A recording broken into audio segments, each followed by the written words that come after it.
The spirit of the Antichrist has been in the world since Jesus Christ accomplished of his act of salvation. He has constantly attempted to undermine his act. He has always and forever fought Jesus' followers. He has always and forever driven people into heartlessness. Thus he has actively opposed Christ's will and teaching on earth, partly by means of spiritually confusing people's thoughts and partly, in human appearance, clothed in a gown of knowledge and intelligence. The teaching of Jesus Christ was opposed by a human teaching at all times which aimed to weaken it.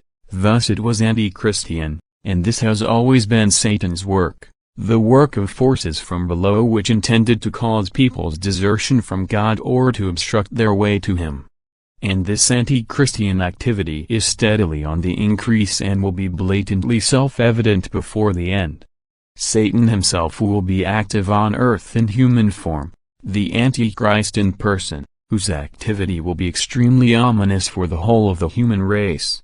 For he will initiate laws which aim to eradicate spiritually minded thoughts, which will prevent all spiritual endeavor and intend to entirely secularize people. And this will be the last work of the one who fights against God, for he will be transgressing the limit of his authority, which is relentlessly punished by God.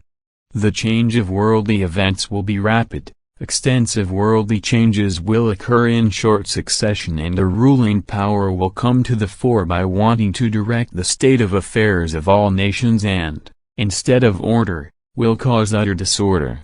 For his regulations will first and foremost apply to the suppression of all faith. He will find many supporters on earth, and that will be the sign for the end. For people won't resist it but will almost unanimously profess and celebrate him as a hero and victor whose goal they acknowledge and consequently also support.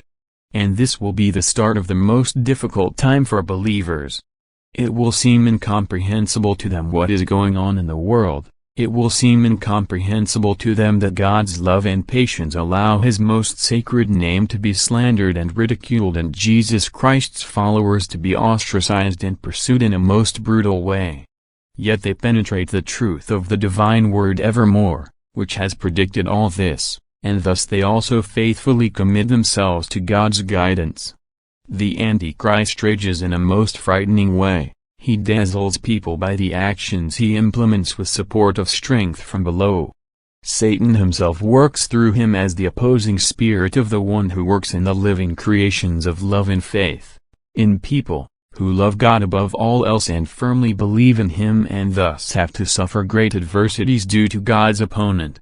People will pay homage to him, they will erect altars, they will proclaim him as the Messiah bringing salvation to them. For he will achieve feats which will impress people, yet they will not be works of love but mere activities of arrogance and craving for power. He will work as a human being, try to explain his strength as human strength and oppose and deny everything that is divine, that points to and testifies of God. And his willpower will be rock hard.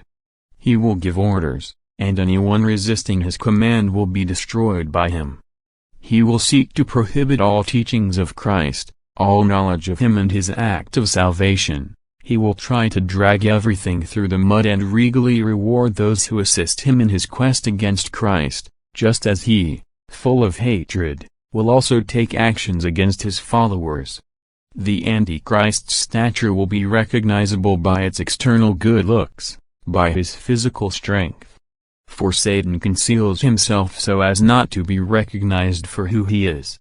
And his extraordinary abilities will draw humanity's attention to him. There will be no end of admiration. He will reside on earth in external splendor and grandeur, in contrast to Jesus Christ who lived inconspicuously amongst his brothers, devoid of all earthly possessions with a love-filled heart for his fellow human beings.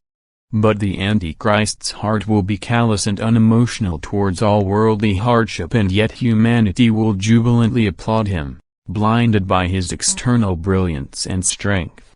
He will appear suddenly and unexpected at a time of utmost earthly adversity and, with strong hands, promise relief, seize power and authority without meeting any resistance. because people only pay attention to the harsh conditions on earth and ignore this hero's spirit, who will want to distinguish himself and, with the help of like-minded people, elevate himself as a ruler.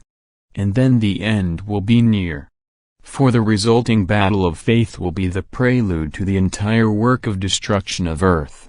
It will only last a short time, but with such intensity that it will require an extremely strong faith as not to succumb. Yet once again God himself will confront his adversary. For he is in spirit amongst those who fight on his behalf, and the Antichrist runs in vain against the bastion of faith. And he will fall from his throne into the mire of damnation.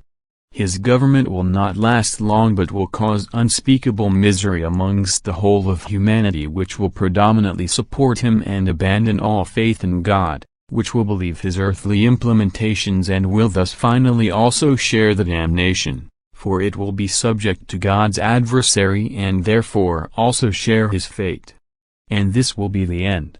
Jesus Christ will remain victorious and his church will continue to exist for all eternity. Amen.